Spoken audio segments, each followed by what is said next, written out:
Today's session is about permaculture design methodology, especially the tool SADIMET, and why design is so important for a successful permaculture project. So SADIMET is an abbreviation which stands for survey, which is the actual observation of the land, analysis where it gets a little bit more technical and you get a little bit more input, design, which is the actual planning of the land where you are placing your elements, followed by implementation, where you set up an implementation plan, maintenance, a super important part, where you have to come up with a maintenance plan, and to close the loop, you do evaluation and tweaking. Within the entire permaculture framework, design is key to establish and create healthy ecosystems, communities and societies. You can surely increase soil fertility and strengthen your ecosystem by using single permaculture techniques and tools on your farm or when gardening. Just be aware, this is not permaculture design. It is implementing single solutions without utilizing the core of a holistic system design approach. Permaculture design ensures that due to interconnections of elements, the sum of the whole is greater than the individual parts. Even more, that elements are supporting each other and creating interdependencies. In the designer's manual, Bill Mollison suggests that the system we construct should last as long as possible and require little maintenance. This is energy efficient planning. So let's have a closer look why design is so important. Know your priorities. Design helps you to streamline your ideas and your action. Without knowing what your key design drivers look like, what your values are, and what your number one priority is, you might feel overwhelmed by the possibilities. Increase efficiency. Once you know your design and have an overall plan, you can work in time phases and build your project up without the need to change certain areas again and again. It enables you to integrate better and reduce your use of resources and labor needs, while also increasing productivity. Speed up your project. Design takes time and you need to see it as an investment.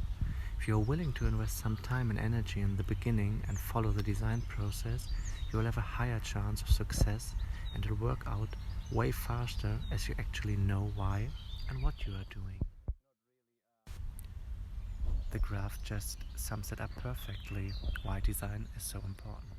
In the beginning of a project, you have nearly infinitive options available, and the cost to change from one to another option is free of cost. Does not cost any resources, time and money. It's just in your mind. With time, your assumptions and or decisions reduce your options, or the cost of changing them will increase. This develops over time. Once you are about to launch your project, the cost for changes are super high and your design options are even more limited. This is not negative, it just means you already structured the indefinite amount of possibilities to serve a clear vision of what you want to do with the land and project. If you think about permaculture design, you might think about a map of a land with loads of elements and function, and that's true. But following the principles designed from patterns to detail means you have to do some work before getting to that part. The most popular tool for land-based permaculture design is a tool called SADIMET. So SADIMET is an abbreviation which stands for survey, analysis, design, implementation, maintenance, and to close the loop, you do evaluation and tweaking. Step 1 is the survey. In that step, you basically just observe, and observe. That's all you have to do in step 1. Try to put yourself in the mind of a child and observe with a childlike attitude. Make value-free and non-interpretative notes about what is seen, measured, or experienced. No guesses, no judgments needed. An observation is just a description of what you see, while the analysis gives you the answers and results. One small advice, a notebook and a camera are very helpful aids for observations. Ideally, you want to observe your land and your behavior and experiences for 1 full year. That gives you the chance to go observe all seasons and how site-related things are behaving and interacting. You can start with movable or changeable structures like a raised bed, a compost, small veg patch, or a nursery, and use existing structures and patterns. Step 2. Analysis. In this step, you'll find out the key functions for your design as well as the key limiting factors. Find out the constraints and leaks first. These are the key limiting factors.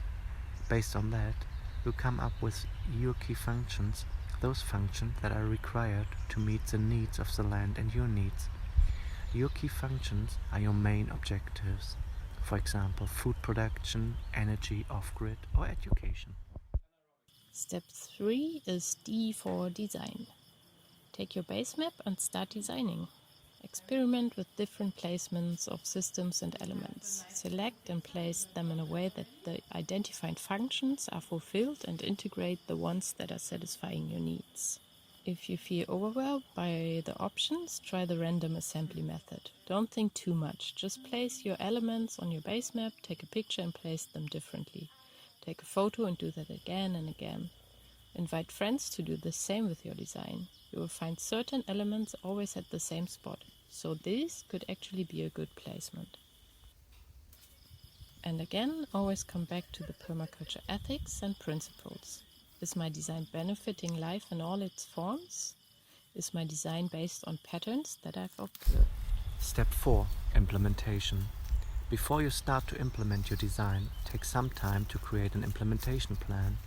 Make a clear and realistic timeline and work with phases, priorities and leverage points. And start with small and slow solutions. So it's all about managing expectations, your own expectations, so you can keep your motivation and you're really able to go through the entire implementation phase and not stop or question yourself whether your design was right or wrong. You can just don't know at this point because you just start to do it. And yes, there might be negative things and there might be things not working. That does not necessarily mean your design is wrong. So this is really important. It's about taking time, giving nature time, giving the ecosystem you want to create time to develop further. And once it's established, you can go into the next phase. Maintenance would be step 5. And this is what you really should take a look at during your design, because that's what you're doing for years. Implementing is just a short phase of your project, but maintenance is always there and is always important to take into account. Step 6 is evaluation and tweaking. Bill Mollison actually emphasizes that design is an ongoing process that is guided by experiences and skills from earlier observations. So this is what you're doing in this step, giving feedback to your design. Is the design feeding into your goals? Did any new problems arise? Is the design realistic? Are there any unnecessary costs? Start over and over again and modify your design as required.